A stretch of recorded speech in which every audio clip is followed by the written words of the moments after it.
Hello, my name is Derek Smith, and I am a certified private money broker. And I'm going to talk about logic lending and the 5 things that we look for and that you should look for in a good deal. Even though I'm the private money lender, and I'm going to look for these 5 things. If you want a good deal, if you want to know that your deal is going to make money, you should look for these 5 things too. So let me take you through them. First of all, I'm a private money lender myself, and yes, I do lend my own money if I like the deal, and I'm also a private money broker working with a number of private money lenders who are looking for people to take their money as long as it's a good deal. So I am committed to your success, and when you win, guess what? I win as well. So of course, I want to give you these loans. I'm not trying to prevent you from getting a loan. So again, let's take a look at what we look for. Before I get started, let me give you a disclaimer. I make no earnings claims, nor do I guarantee income or success.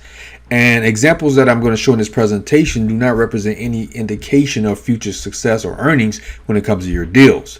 Where specific figures are used and attributed to an individual or transaction, those figures are specific to those persons or transactions and should not be taken as a representation or a guarantee that you're going to replicate those results. I am not a lawyer, and I will not give legal advice, though there will be times throughout this presentation that it sounds like I'm giving legal advice. As a result, rather than calling it advice, we would chalk it up to me having very strong opinions. How about that? So let's talk about logic-based lending.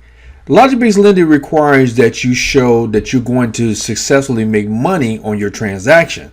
And you're going to do this either through your ability to fix and sell that property for a profit, or for you to acquire that property and attach debt financing to it and still show a positive monthly cash flow.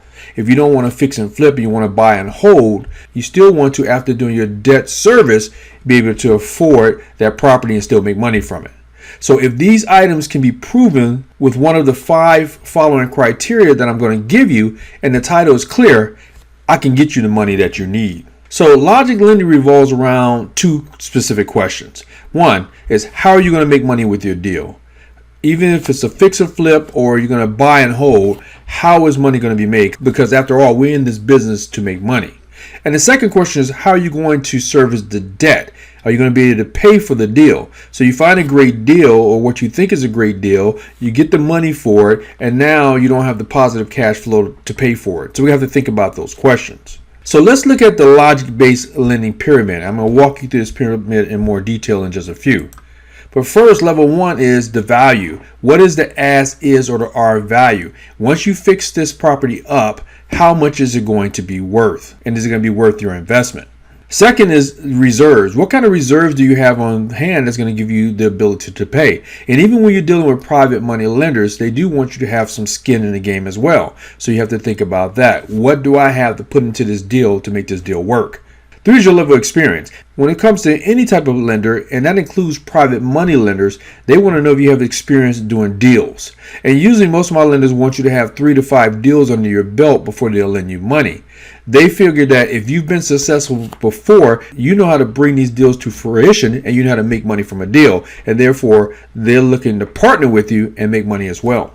Number 4 is your credit score. Now, your credit score is not a big factor. We really do look at the deal. If there's money in the deal, money to be made for both of us, then we're willing to give you a loan. However, credit score will determine the risk factor and therefore determine how much risk we're going to take in giving you this loan. And that means how many points are going to be involved and what your percentage rate is going to be. And finally, employment. So you may be self-employed, but let me tell you, you have a job, you're going to have a better chance of getting a loan because they're going to know that you have the ability to pay even if something goes wrong with the deal. If all you have is the deal, then it's going to be very difficult to show that you might be able to pay if something goes awry. And remember, this is investing. So with investing, you can get a bad deal or you can make the wrong decision and you can end up having to pay out your pocket sometime or having a loss. So having employment will make the private money lenders feel better and therefore be more apt to give you that deal. So let's break each one of these down and look at them a little closer. And let's start with value. So we're going to start with what's called a collateral DNA report. And the collateral DNA report is going to help us establish the value of the property. So assuming the CDNA, which is going to give us the true or somewhere around the true value of that property, assuming that report comes in where we need it to, then we're going to take a look at items 2 through 5 that I talked about previously, and I'm going to talk about in a minute. So if we like the answers to those questions and they lead to the loan being logical, then we put the loan package together and I'm going to submit it to one of my lenders. Next, I look at the reserves and how are you going to pay for the debt service that you're getting for the property. The first thing is that we look to see that you have 3 months worth of loan payments set aside to make your payments as you're either rehabbing or fixing up this property. For a loan to be logical, we need to determine if you're able to afford the loan. The last thing we want to do is force you into a sticky financial situation. You have to present the ability to afford the monthly debt service of that loan. And if you're going to fix it up and sell it, we need to know where those rehab funds are going to be coming from. Now, we do lend the rehab funds as well, but we keep those in reserve and you draw upon those as you're fixing the place up. So if you're going to borrow the money, we need to see bids from licensed and bonded contractors first. We can't take your word that it's going to cost $25,000 or $50,000 to fix up. We have to have these bids. If you're going to do the work yourself, then we need to see proof that you have successfully done this work in the past so we can go on the word that you give us about the cost to fix up the place. So we're looking at how much money do you have in the bank and how much do you have in reserves for this particular deal. Next, we look at your experience. And that's based on how many properties you already own. That shows that you have some experience in investing and can probably get this deal done. We look at how many flips you've done. Is this your first flip or is this your 15th flip? And we know that you can probably be successful and know what you're doing with this flip.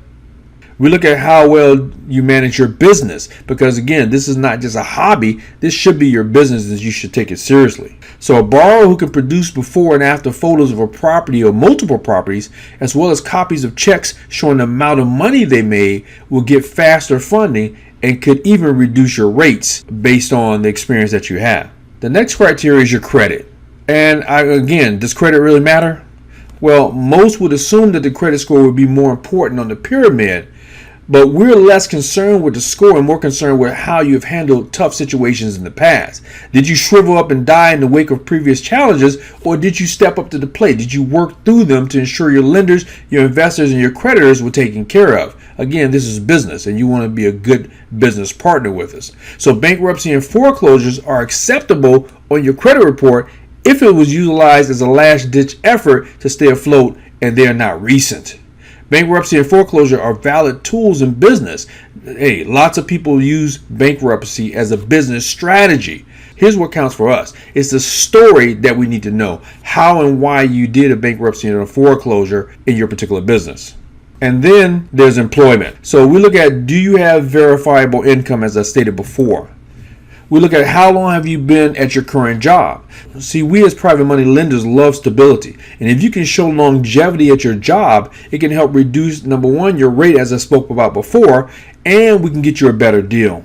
So let's do a quick review of the 5 pillars that I spoke about. First of all, our main concern is how are you going to make money in the deal? Now, we give you a loan, but we don't want to be property owners, really. We want to get returns on the private money that we lend. So we're looking at how are you going to service that debt? Are you going to be able to pay for the deal that you're trying to do? And here are the 5 pillars again. Number 1, we're looking at value, the as is or the are. And that's going to speak to the safety of the deal. If there's enough fat, if there's enough money in the deal for all of us to make money. And what I recommend for you is that you make at least $20,000 in your fix and flip deal if you're going to do one. Because there's going to be other costs that you haven't thought about, like holding costs, depending on how long it takes to get this deal done. I'm going to look at your reserves. Where are your reserves? And do you have the ability to pay for several months while you're working through this fix and flip, if that's what it is? Third, we look at your experience again. How many properties do you have? I'm going to give you a schedule of real estate that you have to complete with your application. And I want to see if you own any properties in the past. Then 4, I'm going to look at your credit score. How do you utilize your credit? Do you use it responsibly? Do you use it? I mean, even if you have a lower score, because if you're buying properties, you might have a lower score, but that score, does it dictate that you're using it wisely and buying properties with it or doing other things that's going to generate you income? And the last piece is employment. Where do you work? Do you have an exit strategy? Your employment might have to bail you out, your reputational capital and things like that.